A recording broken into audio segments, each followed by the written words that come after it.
Get your hands out in front of you and put them together for my brother, Arron Finnon.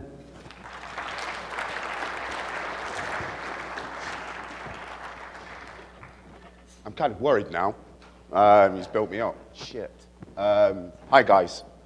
I guess you know that I'm FinnX, of the awesome welcome that I got there. So, can you guys hear me okay? Because I just sound tinny. No, you can't. You want me to speak louder? What is this English you speak of?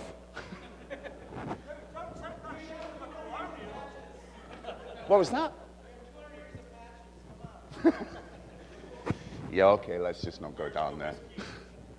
So, right, anyway, starters, what an awesome conference. I'm sure you guys have enjoyed it. I know that I drank all the beer. But I'm a Scot, I'm supposed to do that. So I'm going to talk to you about false positive abuse. I was louder here. So how many of you guys are involved with IDSs or IPSs and you have to put up the bullshit that we call an industry? Snake oil, all of that crap. I am an IPS dude, but I am not a vendor. I'm not going to sell you some anti-apt zero-day bullshit. I'm not here to do that. I'm here to talk about how these things inherently have some problems. So, this is me. Find me on Twitter. I am actually a professional, believe it or not. So that's the company slide. I've now earned my paycheck. Thank you very much. But the things I want to share with you today is a false positive is an event, certainly in the IDS world. Okay. You'll get people tune out false positives, but generally, something's going on. It's an event, and each event causes an action or a reaction. Something caused the false positive, whatever happened. So how many of you IDS guys that have to manage one again? Show us the hands. Okay, how much do you have to deal with false positives on a day-to-day basis? Yeah. How much does your company lose in man-hours dealing with false positives? And there's always some stupid thing going on, you know, always something daft. But they always have meaning. A false positive does have a meaning. It's either some application doing stuff wrong or someone is actually up to something. And it's easy for us as a false positive to see this as a non-event. But sometimes false positives are indicators of something greater about to happen. And what I'm talking about today is that we can use false positives to enumerate that there's IPSs. But more to the point, we actually can use false positives to enumerate rule sets. You know, it's hard to detect a detection system per se, but it's easy to understand how it's processing threats. We've got some crazy stuff that you know, I'll talk a little bit about. I'm also going to talk about an open source project that we launched last week. And anyone that deals with IPS, IDS, you're going to love this shit, to be honest with you. So, I've been told that in a talk you should always tell a tale. You should always tell a story. So, I have a story for you. I was at Berlin, and Berlin sides, ranting, as usual, about IPSs. And I really like having a go at the whole industry, having a go at exploit devs, having a go at, like, you know, Snort, Sourcefire, Metasploit, everyone. Gavin will tell you, I just basically vented. And what I said was, there's a really stupid signature in Snort, okay? Can everyone see this? How many of you have got dealings with this? Have you ever seen this rule in Snort? How many of you try and work out what's happening here? Snort has a rule that will detect, set off an alert if you send all of these Cs. You know what that is? Apparently that's looking for buffer overflow. So this was the first one that we sort of started taking the piss out and saying, you know what would be really funny? Turn that into your email signature, and the dude that looks after that Snort box will be really pissed off with you. So a friend of mine, a very cool dude, Phil, not Dr. Phil, I said to him, you should use all the Cs, put it in your email signature. A strange thing happened, because what I expected to happen was nothing. Some dude would get some alerts somewhere and life went on. What actually happened is the email got dropped. It didn't go through. So we started to think, what's actually happening here? And the reality of what was happening here is that his host EU, was the company that was doing it, used Claim AV on their mailbox. And what was happening was, we'd inadvertently detected a detection system that was dropping emails that had this in the body, or in the, wherever you want to put it in. So this started this kind of thought train that this is very interesting, because with one email, we now have a good idea about their host EUs, certainly their outward defense. We know they use this particular sort of, we know they're using snort signatures. We know what rule sets are there. So we know that they're running this SID. We know that they're probably using old rules. And we can start to develop attacks that we know will bypass snort. How many of you guys do like IDS evasion techniques and stuff like that? That shit's fun. I mean, I live for that stuff. And I called it the butthead evasion technique. I've not got any slides on it, but I'll tell you about it while I'm here. So there is a rule in snort for an exploit called Whisper. How many of you guys know of like Rainforest Poppy? Does he ring a bell? He's the guy that wrote the IDS evasion techniques that are in Nikito, the web application scanner. Very, very cool dude. Found an exploit in the wild. I think they called it Whisper. Old exploit, 2000. And it would pop 98 and 95 boxes, like remote DOS. Just point, click, reboot. And he reverse engineered from this exploit that was out in the wild. And he, what SourceFire did, well, so basically Rainforest Poppy, for shits and giggles, writes this POC code, and it says in the code, I've hard-coded this message in here. And it basically works on a null fragment in a NetBIOS session. If you put a null fragment in the server host field, shit be bad at 98, right? And he finds this out in the wild. He does a message from Beavis that says, yep, yep. If you see that message, everything will be okay. If you don't, that's because your system's rebooting and you're in trouble. So what SourceFire did, or sorry, Snort did, was they didn't write a rule that looked for a null fragment in the server host field of a NetBIOS session. They wrote a rule that looked for a static string and a NetBIOS connection that said Beavis, yep, yep. And that was the rule. Now, bearing in mind that this exploit was from the wild, and what they wrote was basically, they basically patched POC. So what I did for shits and giggles was take the original code and change it to butthead and straight through detection. And this is like 2000, and this is happening in 2012 that I'm doing it. WTF, I mean, what is going on here? I mean, it's ridiculous. But we have stories like this throughout the whole of detection systems per se.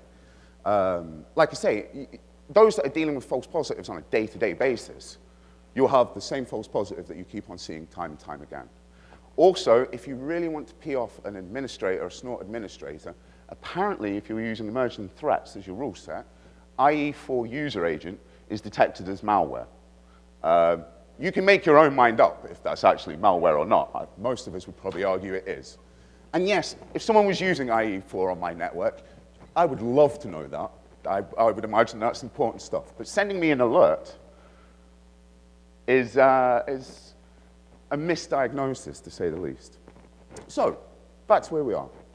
My little transgression, sorry. So, what we were able to start working out was that host EU, we weren't able to really detect that they were using an intrusion prevention system. What we were able to detect was the signatures that they were using. So we know that we could start A, being a real pain in the ass, because we could just put a load of false positives in an email and really annoy someone and just keep on sending the email time and time again. But for us to detect this defense, it wouldn't really work for us because we'd need to call someone up and say, did you get the email? But what we did start thinking about is, if I use a fake parameter on a URL, and there's an IPS involved, and I just stick a question mark and stick that in the end of a URL, do I stop getting detected? Do I stop getting a web connection? Does it get dropped? And if I remove this, do I still get a, you know, so you've got an IPS looking after a website, blah, blah, blah, blah, internal network, whatever you choose. Do I get a connection? Don't I get a connection? Bingo. We've now spotted something that you shouldn't have been able to spot. And for this, for shits and giggles, once I get there, I wrote this, which is nothing special in any shape or form, but what it is a user agent that has a number of known false positive strings. And if anyone's dealt with Snort inline, you'll see that in its metadata, it will tell you if you alert or drop, or both. So we were able to now, these are just 8 that I picked off the top of my head. And you're able to go to a website, use an ordinary connection, and if they've got Snort in place. For shits and giggles as well, just while I'm thinking about it, do you know if you go to Facebook with one of these false agent strings, these false positive strings, you'll get about 60 false positives. Every URI request will have like all the A's, everything. All the pictures, all the HTML, the CSS, any script, any favorite icon, all of this stuff. Can you imagine how much of a pain in the ass that must be for the dude that has to look after that? So yeah, some people are not very popular with. But yeah, I mean, this is available on my website. Hit me up on an email, I'll give you that. You probably want to look at these things a little bit more in depth. But what we're able to do now is we're able to use, I'm able to detect protocol normalization in Snort. Pro tip for you, Snort inline, doing protocol normalization, the time to live less than 5, it will rewrite that packet and make 8 every time. So we can send out a packet with a TTL of like 4, and if we see it become 8, bingo, Snort inline's working. We know you're there. So we can start to do some hinky stuff. Snort used to have like a big problem when it came to streams. So how many of you know about like maximum segment size in TCP? This enables you to specifically change, to manage the size of a maximum segment. So you can say, it's a bit like MTU, but specifically for TCP, basically. And interestingly enough, how you could use an evasion technique that basically reset the MSS value, made it smaller, but Snort would only work on the MTU value, and it wouldn't be able to reconstruct the segment size. It was blind to that, basically. Almost like protocol ambiguities. And we see those in a lot of evasion techniques over the years. The protocol, you see if you get an RFC, and you see where it just isn't clear about what to do, that will be an IDS evasion technique. I can guarantee you now, because the minute that you let an implementer make their own mind up, it's going to be different from another implementer that made their own mind up. An example of this is in TCP, massively in TCP. How Windows reconstructs a TCP stream, or reassembles a TCP stream, is inherently different to how Linux will do it. So what I mean by this is stuff that are, like how it handles overlapping fragments is massively different in Linux than it is in Windows. And using these sort of things, we would call this an insertion attack. We can make the IDS system see one thing, but we know that it will reassemble in a different way. And an old insertion attack that shouldn't work. If your systems let this go through, you need to call your vendor. One of the old insertion attacks used to be invalid checksums.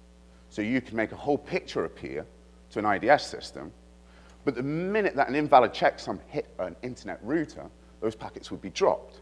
But the IDS would reassemble it, and it was the way that you were able to. Now, your IDS should not be falling for that one. That's old, very old. That's like 96. The first papers came out about that. So yeah, I mean, that's interesting. But the problem with like false positives is that if I send a couple of, so I spoke to a few people here earlier on. How many of you deal with false positives? Yeah, we waste a couple of man hours a week with it, blah, blah, blah, blah, blah. See if I sent you 30 false positives in an hour. Would that actually factor in your thinking process as the guy that's managing it? You'd be like, I deal with 25,000 false positives a day.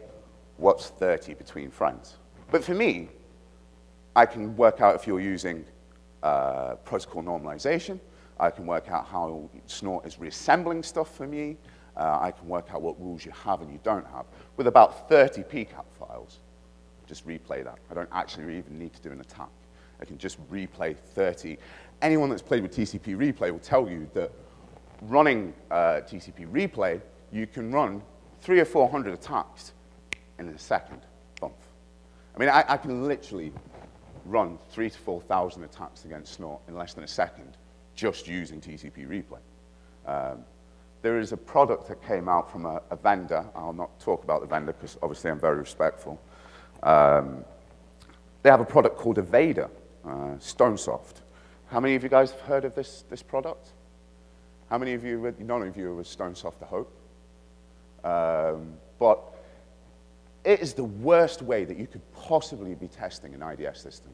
Inherently, it is not scientific. It's completely fucked up. And all the shit be old on top of that. So for years, well not for years, for about 18 months, you had Stonesoft talking about advanced evasion techniques. I'm sure you've heard that term from them. They like to promote that, and that's cool. They reserved maybe 100-odd CVEs and then didn't disclose any information about them. We responsibly disclosed to other vendors. So what is an advanced evasion technique? It turns out an advanced evasion technique is more than one evasion technique. Who would have seen that coming, eh? So for starters, there's an interesting paper, I can't remember the full title of it, but it's called like the Achilles heel of detection systems. And they make an argument about if you use more than one IDS evasion technique, the chances of you being detected increase massively. Because if you think about we need shit to detect, the fact that you are doing more things. So an example would be Snort will detect any segment size under 128 bytes. 128, it will make a detection. And it will go, oh, I'm sure you've probably dealt with this before if you've dealt with false positives. You're going to see an alert come up, a stream 5 alert, and go, ooh. One of the default settings in Evasion is to make packets about 8 bytes long, which will always set off Snort. Always set off Snort. But the problem with something like this is that you have a web control panel, you press buttons and you press attacks, and it's not very scientific though. I mean, you've basically got a web application. That's not really how I want to test stuff.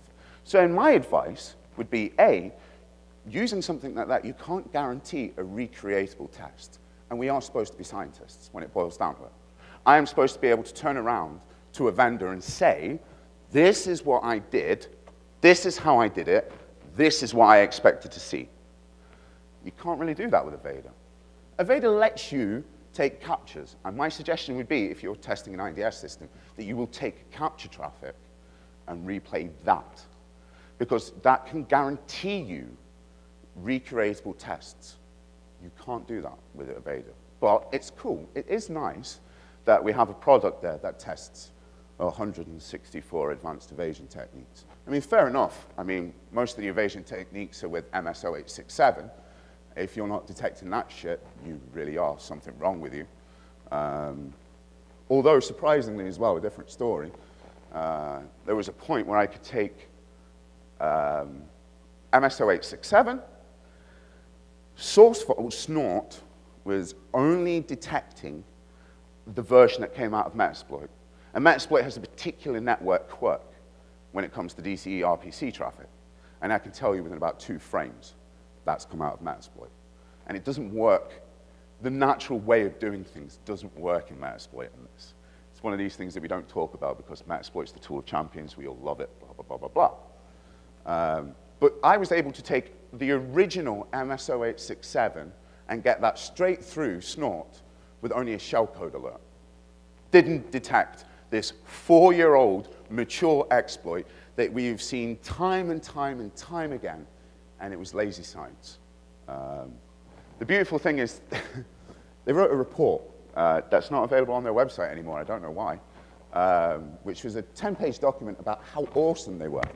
Zero-day protection, they called it. And if anyone that knows MS0867 will know that it's vaguely similar to MS06040. It looks very, very similar. So when they ran their exploit from Metasploit, it picked up MS0867 and misdiagnosed it. But that was zero-day protection. Call me old-fashioned, but if your job is detection, getting a misdiagnosis doesn't account as a win. That's what you're paid for. That's your function in life. So they wrote this awesome paper about how awesome they are, how they wrote the rule. The evasion technique that Metasploit uses, how many of you, any of you Metasploit devs? If you are, please look at SMB. It needs your help because it's in a bad way. How many of you used MS0867 on a pen test or demo or anything like that? How many of you have run that? Right? I know he recently popped a box with it, with 4,000 hashes. I was like, shit, you bad man. How many of you have used IDS evasion techniques from Metasploit? Do you guys even know what I'm on about? By default, Metasploit uses 2 IDS evasion techniques by default. You didn't even choose to turn them on. Call me old-fashioned again, but if I'm going to use IDS evasion techniques, you'd best be, I'm telling you that I'm using IDS evasion techniques. You don't turn it on for me. And they have this thing that basically, anyone that knows about like DCE-RPC or MS-RPC or whatever they want to call it this week, there is a, I can't remember the term, a transaction named pipe that is used at the initialization of an SMB traffic. So HD discovered that a way of forcing an endpoint to process code that wasn't in a normal way of doing things.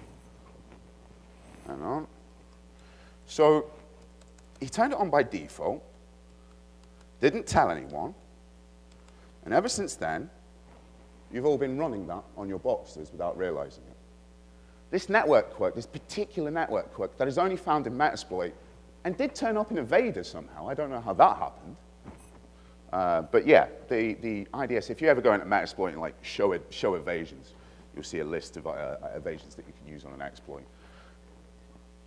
That turned up. And this transaction named pipe, the proper way of establishing a connection just doesn't happen in Metasploit. You can't make it work.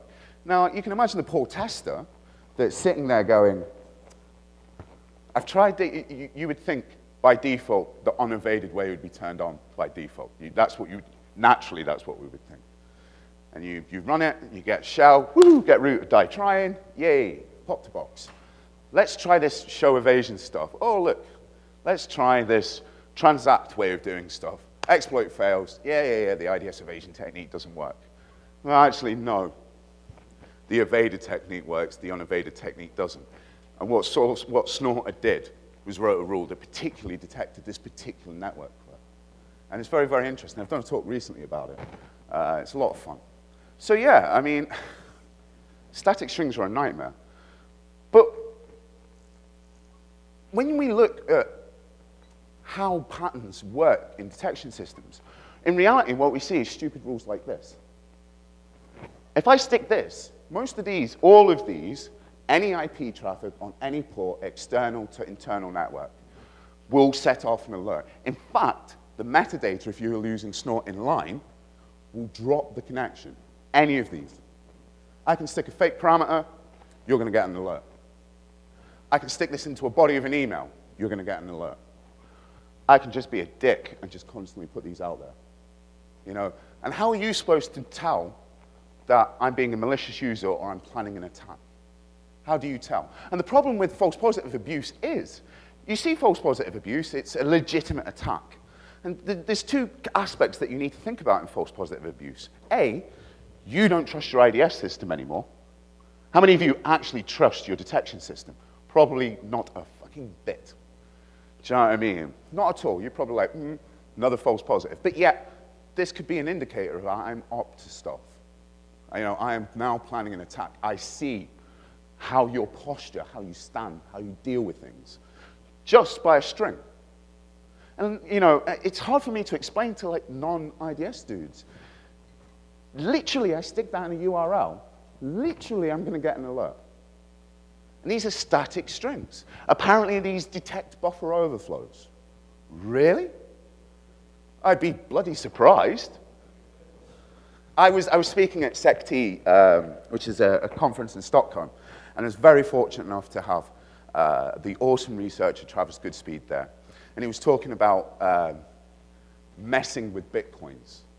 And if anyone that looks at bitcoins will know that it's this 20-byte field at the beginning. And if you don't mind burning some money, you can basically destroy the chain of how this works. I mean, there's an implementation issue.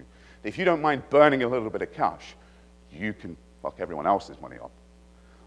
And he watched this, and I was talking about false positive abuse, and he was like, can you get me a 20-byte false positive string? Yeah, I can, without a problem.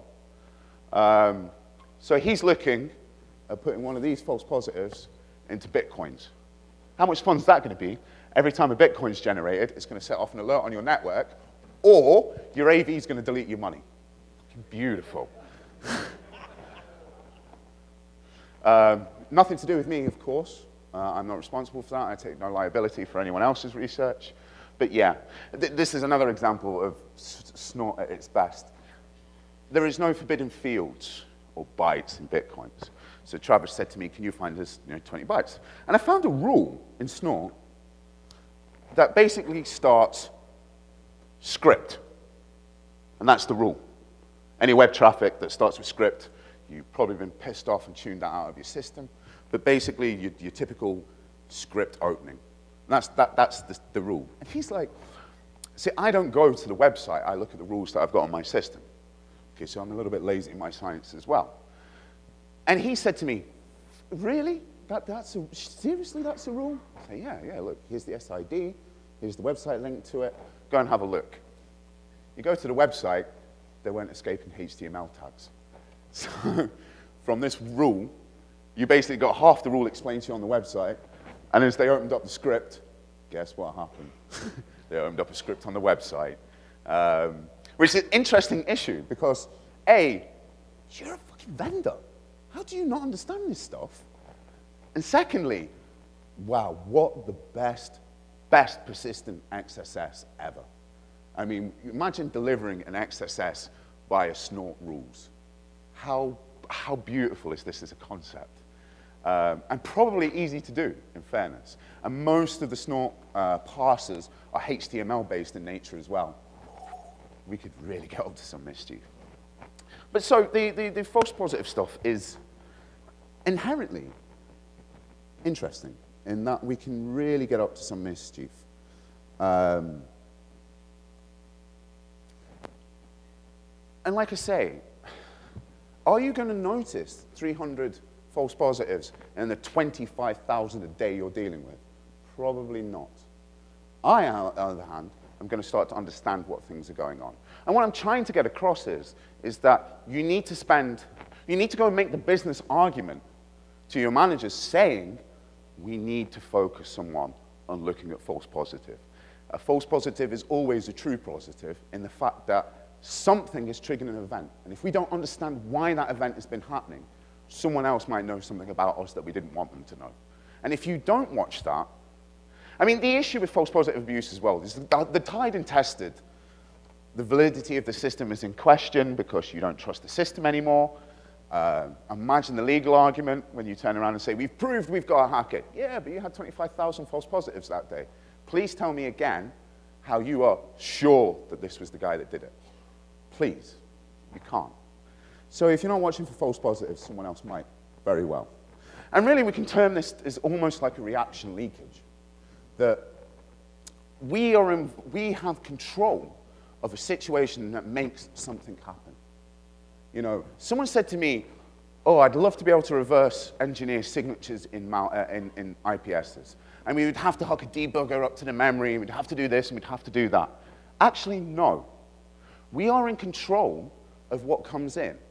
So we can start to reverse engineer signatures very easily because we know what triggers it. We know how MS0867 is detected. So we can work out which part of that stream is setting an alarm off. You know, we don't have to hook it up to a debugger. We know we are in control of A. So we always are going to be in control of B and C in that scientific process. If we know what goes in and we see something go out, then we can start making educated guesses. But the problem with this is that how do you get rid of the pain that is false positives? And you know what? You don't. I'm not going to give you a good story about how we should do X, Y, and Z, because there is no way to eradicate false positive abuse. You know, I hear about anomaly detection systems. Yeah, cool. The problem with anomaly detection systems is what's normal versus abnormal. So you drop your anomaly detection system onto a network that's probably virused, backdoored, and all of that stuff. And you know what it will do? It will alert when the backdoor isn't working anymore. Because it's different. That's the abnormal behavior. Anomaly detection systems only work if it's on a clean network before it starts. But if you're compromised, how do you know it's not a dirty network? You just don't. False positive abuse, at the end of the day, you will always have false positive abuse. There is no way around it. If you write sloppy signatures, which, let's be honest with you, we write sloppy software. Of course we write sloppy signatures. I mean, it's about getting it out, ready to ship. We've got detection. Yeah, you've got bad detection. The SourceFire guys, I love them to bits, and I pick on them because they're an open source sort of nature. Nothing but respect for them in the end. I know it sounds like a beat on them hard, but in my opinion, the snort dudes, your proper commercial vendor needs to be doing better than the snort guys. Because these are basically people in their own time. Of course the commercial system should be better. But it doesn't always work that way, does it? Unfortunately. GrrCON is a fantastic project, by the way. If anyone's looking for IDS they want to play about with, there is a distribution called Security Onion. You can roll out an IDS system in about 25 minutes. Have it updating, start playing with evasion techniques, using with Metasploit. Surprisingly, though, on another note, Metasploit is very easy to detect, hugely easy to detect. We could probably together write maybe 30 or 40 rules that would probably just detect Metasploit. Then we could stick that in a box, and we could become another vendor. And that would be awesome. We've got 0-day protection, because we detect Metasploit. Yeah, not the bad guys, unfortunately. You get to test a pen tester, because that's all we know.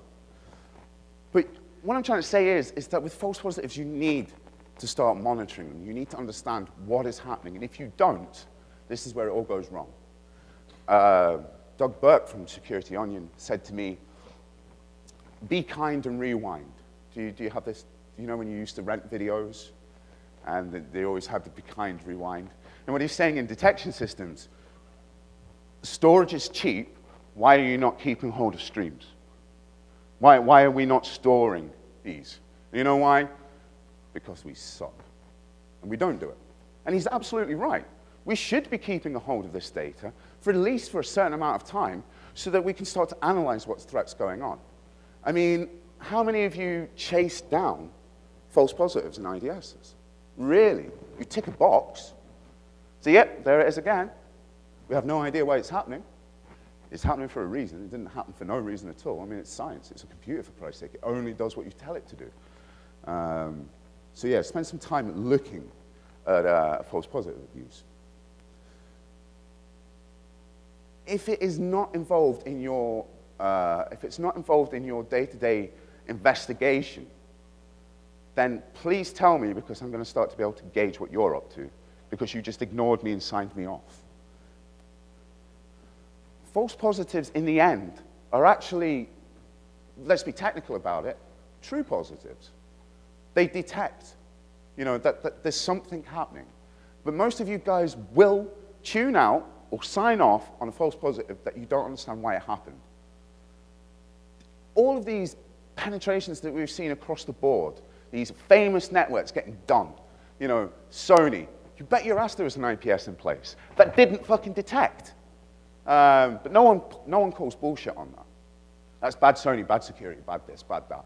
Never mind probably the multi-million-pound worth of system there, you know, and all the vendor and all the bull. But in my opinion, I can use false positives in a way that you probably feel uncomfortable with. And it's even just to be an annoyance. I mean, you can see people in here wince when I talk about false positives because I know your pain. I feel it. You know, I see what you guys have to go through. I spoke to a guy that literally deals with 25,000 false positives a day. How on earth are you supposed to be able to, in your spare downtime, manage that? You can't. So you need to go back and make that business argument back at work and say, please, give us an intern, give us a junior, give us something that we can at least, you know, let's not spend any more money on metal, let's spend a bit more money on skin. And let's move forward and let's actually look at this stuff. You should always, obviously, the whole validity, how a system detects, making you nervous about how that works is to my advantage. Because you're just going to tune shit out, or you're not going to believe your system.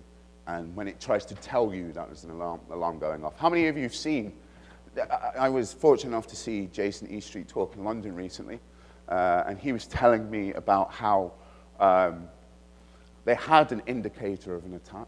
They thought it was a false positive, and they tuned it out. 2 months later, they were breached. The alarm, it did its job. It did tell them. They just didn't understand the context of what that alarm is. And I wonder how many times you guys have signed something off and it actually really be a true positive. No, you just didn't understand it. So I wanted to spend a little bit of my time talking about an idea that we've had, that we are running out, and it's around. So here's that one more thing, that Columbo moment. So what have I been up to? Well, I've been making friends, obviously. I've been speaking to a lot of people. And when I started for my company, they said to me, so I started predominantly as research, do a bit of testing for them. You know, you have to pay the bills. And they said to us, what can you do? What research can we get as a company? And I thought they were expecting a white paper. And unfortunately, I did that stupid thing of telling them actually what I thought we needed, which ended up me having a lot more work. And next time I will learn just to shut my mouth. But I've been talking to people about how screwed up this whole industry when it comes to detection actually is. How many of you have had to look at the sales literature when someone says to you, what IDS should we get for work? You know, you don't have an answer. So you have to go and deal with that whole PR machine that we call an industry. And if you notice, anyone who's had to purchase a detection system, it will always be, oh, but we do 10 gig full duplex. Yeah, but what do you detect? Oh, we detect all known Moxie attacks. Yes, but out of 1,000 threats, how many will you detect? Oh, yeah, but we've got full duplex. No, what I'm asking you is, what do you detect? Oh, well, you know, we fall back to layer 2 if we're under a DOS situation. Please answer the question. No, you won't get an answer. How many of you have had to deal with this? Have you ever got a straight answer about actual detection in a detection system? And you still brought it. There is no choice, it's there. I've heard people tell me that IPS is dead. Really? Because they seem to be deployed everywhere. We don't call them IPS now, though, do we? We call them next gen.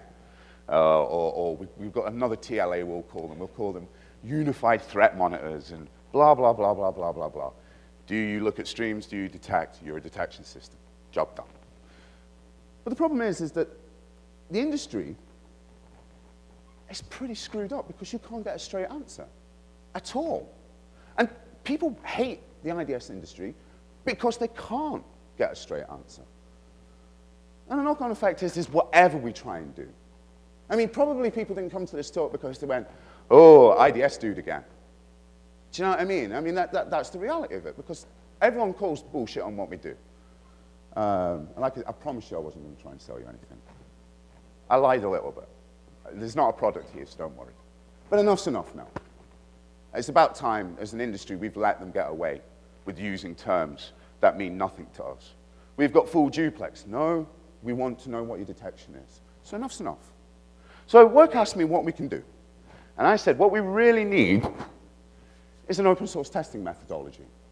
Because surprisingly, every time I go to a conference and rant about this stuff, people would come up to me and say, oh, that's awesome. I'd really want to test our system. Is there something I can download? Actually, no. Sorry. You should think about it, but you can't download a testing guide. You can build a web application and find God knows how much literature on how to do secure development life cycles. But actually, these things that have been around since like 1972, detecting governments and all of this sort of stuff, not an open source testing guide for them. Wow. Didn't we just really drop the ball there, in my humble opinion? So I said to work, what we really need is a testing guide. More than a testing guide, what we actually need is an organization that isn't a vendor, that is purely about, I mean, the great example that we have is OWASP. You know, we can't argue against OWASP, how it's helped web application development. You know, yes, it has its issues. Yes, it's not the Bible. But I tell you what, it's a damn bloody good start. At least it's something. You know what? We don't have that in detection systems at the moment. Well, enough's enough. I'm happy to tell you that I told my company this is what we need to do, and my company agreed with me. Fucking idiots. But they basically said, yeah, you're right. We do need an open source organization that looks purely about detection, that we can have a freely available testing guide you can come down. And I think that's important. And proper documentation. I spoke to a number of people about this recently. You know, the amazing... So, famous thing with OWASP, OWASP top 10, right? So someone said to me, what we really should do is should have an OSNF top 10. And then someone else said to me, you know what, you should actually just start with 5. You know, because the problem with the OWASP top 10 is it's not democratically chosen. Fair enough. I think that's a fair criticism. Doesn't mean that those top 10 shouldn't be looked for. But the problem is if we naturally try and force 10, what I think we'll do is 2 or 3 will slip in that really shouldn't be there, just because we need to find 10. I think if we start with 5 and let it mature and evolve to 10 when it's ready is the right way of doing things. Because this has to come from us as an industry looking at things and saying, okay, I'm going to donate some of my time, my company is going to donate some of my time, and we are going to have a look at this in a better issue. So I've been speaking to people about the concept of an OSNF top 5. And it's amazing that we all have such different opinions. We all have similar stuff that have been, I've dealt with maybe 10 or 15 people that I know in the industry that I trust. And in some ways, OSNF has to start off as a dictatorship until we get it up and running off the ground, right? Nothing we can do about that. You know, I wish there was another way, but it looks like I'm going to have to be the boss for a little bit. And as soon as we're up and running, we invite people to come on board. You know, become shareholders of whatever organization structure that we use to make this work. I don't want to do it on my own. I don't want to be the IDS guy for the rest of my life. I'm doing a bloody good job of putting myself in that position, but I really don't want to be. So it's amazing what people think. Some stuff is universal when it comes back from the IDS guys. Yeah, I can guarantee you in the top 5, always, always, always, always the answer is misconfiguration. And my God, there's so many war stories about misconfiguration. It would scare you. There was a company that had an IPS system between 2 encrypted endpoints, right in the middle. Very happy that they never had a false positive. Never had a true positive either. But, yeah, invisible traffic. Well done. But the problem is that there isn't documentation about saying what's good practice about deploying an IPS system. We need to fix that. Misconfiguration is an issue. Everyone says this. Another thing is a pre-deployment checklist. And nearly everyone universally tells me what we need is some guide that tells us what we need to look out for before we put a product in place. Okay. Deployment guidelines. This is another thing that people keep on talking to me about. How do I best roll out an IDS system? To be honest with you, there's no universal way. I think as a community, we've done it with web application. We can apply what we've learned from OWASP and those organizations, and we can deploy it to the snake oil-filled industry that takes money off us constantly for poor performance. We can take some ownership. Because if we don't do it, who the fuck is? And as I say, people worrying about misconfiguration. One of the things that's quite clear is that a testing guide shouldn't tell you what tools to test. It should tell you how to do something. It should be a methodology. If your organization decides that they're going to pay some man-hours to an organization to test a particular part of a methodology, so be it. It's not a document's place to tell you how to do business. So OSNF needs to be a documentation product. Individual organizations need to make their own mind up about how, if they're going to buy a product to test blah, blah, blah, blah, blah. It works in OWASP, it should work in OSNF. This is, surprisingly, the domain name. There's nothing on there apart from a holding page right now. There is a Twitter account that's OSNF Project. Nothing on there yet. I've been speaking about this for a month. I haven't been home in God knows how long. So in October, we'll start to get some more movement.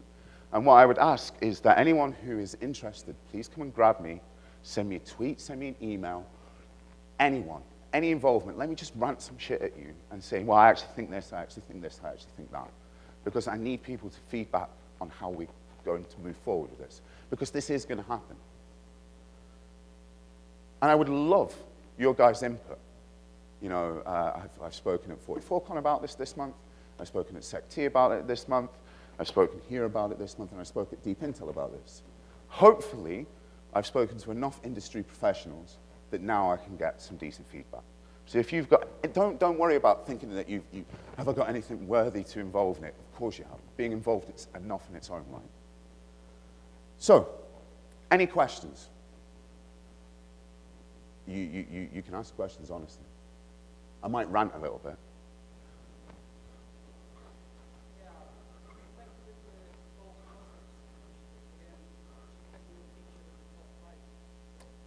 False positive abuse. I am the only IDS guy that has put false positive abuse in his top 5. But you're damn right, I think, of false positive abuse, because it costs you money. That's the problem. I mean, literally, you probably lose a day to 2 days a month in man-hours at what cost to your organization. Of course it should be in the top 5. But in reality, that needs to come from us as a community, rather than me standing up saying this is how we should do things. So I personally, in my top 5, would put false positive abuse. But as an industry, you either shout me down or not. Any other questions? Do feel free. Anything about either false positive abuse or OSNF?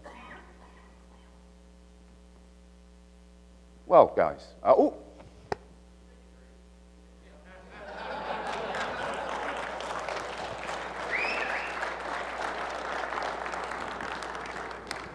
I love this man. Someone get him a beer.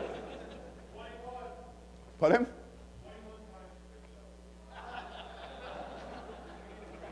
You'll not be a geek at all, will you? If there is no other questions, I would like to thank you all for coming to my talk. I'm glad that you've let me rant into you a little bit. I hope I've passed on at least something that you can go off and look at false positives or maybe be interested in OSNF. I would like you all to have a really good conference, and you guys rock. Thank you.